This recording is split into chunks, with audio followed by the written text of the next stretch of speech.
Hello जी, राधे राधे। कैसे हैं आप सब। कार्तिक मास 28वां अध्याय।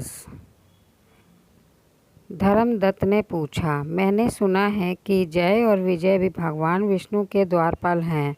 उन्होंने पूर्व जन्म में ऐसा कौन सा पुण्य किया था जिससे वे भगवान के सम्मान रूप धारण करके वैकुंठ धाम के द्वारपाल हुए। दोनों पारदर्शियों ने कहा, ब्राह्मण पूर्व काल में तृणबिंदु की कन्या देवहूति के गर्भ से महर्षि कर्दम की दृष्टि मात्र से 2 पुत्र उत्पन्न हुए।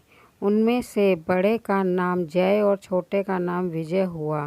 पीछे उसी देवहूति के गर्भ से योग धर्म के जानने वाले भगवान कपिल उत्पन्न हुए। जय और विजय सदा भगवान की भक्ति में तत्पर रहते थे। वे नृत्य, अष्टाक्षर मंत्र का जप और वैष्णव व्रतों का पालन करते थे। एक समय राजा मरुत ने उन दोनों को अपने यज्ञ में बुलाया। वहाँ जय ब्राह्मण बनाए गए और विजय आचार्य। उन्होंने यज्ञ की संपूर्ण विधि पूर्ण की। यज्ञ के अंतर में अब भ्रष्ट स्थान के पश्चात राजा मरुत ने उन दोनों को बहुत धन दिया। धन लेकर दोनों भाई अपने आश्रम पर गए। वहाँ उस धन का विभाग करते समय दोनों ने परस्पर लांग डांट पैदा हो गई। जय ने कहा, इस धन को बराबर बराबर बांट लिया जाए। विजय का कहना था, नहीं, जिसको जो मिला है वह उसी के पास रहे। तब जय ने क्रोध में आकर लोभी विजय को श्राप दिया कि तुम ग्रह करके देते नहीं हो, इसीलिए ग्रह अर्थात मगरमच्छ हो जाओ। जय के श्राप को सुनकर विजय ने भी श्राप दिया, तुमने मद से भ्रात होकर श्रापो दिया है, इसीलिए तुम मागर्त अर्थात हाथी की योनि में जाओ। तत्पश्चात उन्होंने भगवान से श्राप निवृत्ति के लिए प्रार्थना की। श्री भगवान ने कहा, तुम मेरे भक्त हो, तुम्हारा वचन कभी असत्य नहीं होगा। तुम दोनों अपने ही दिए हुए इन श्रापों को भोगकर फिर से मेरे धाम को प्राप्त होगे।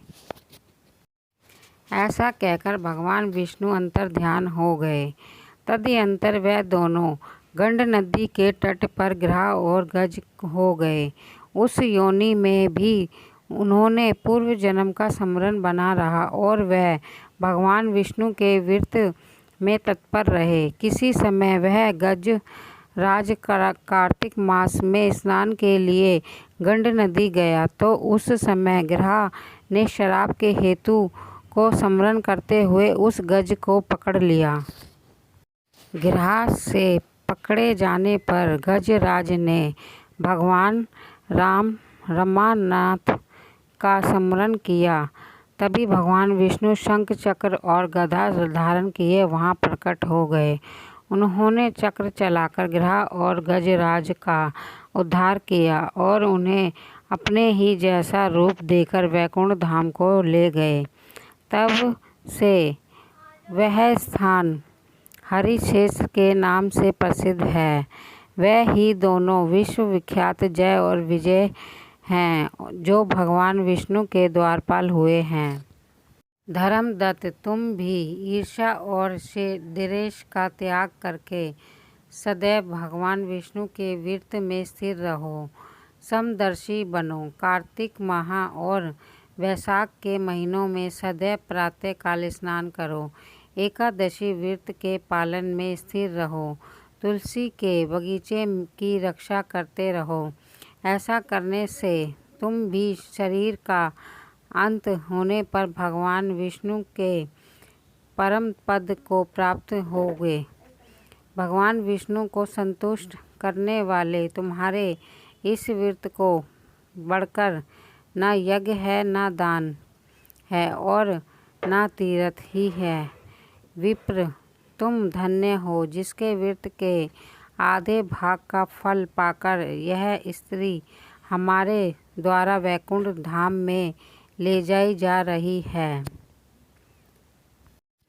नारद जी बोले, हे राजन, धर्मदत्त को इस प्रकार उपदेश देकर वह दोनों विमानचारी पात्र उस कलह के साथ वैकुंठ धाम को चले गए। धर्मदत्त जीवन भर भगवान के व्रत में स्थिर रहे और वो वासन के बाद उन्होंने अपनी दोनों स्त्रियों के साथ वैकुंठ धाम प्राप्त कर लिया। इस प्राचीन इतिहास में जो यह कहानी सुनता है और सुनाता है वह जग सद्गुरु भगवान की कृपा से उनका सानिध्य प्राप्त करने वाली उत्तम गति को प्राप्त करता है। ये था 28वां अध्याय। हर हर महादेव।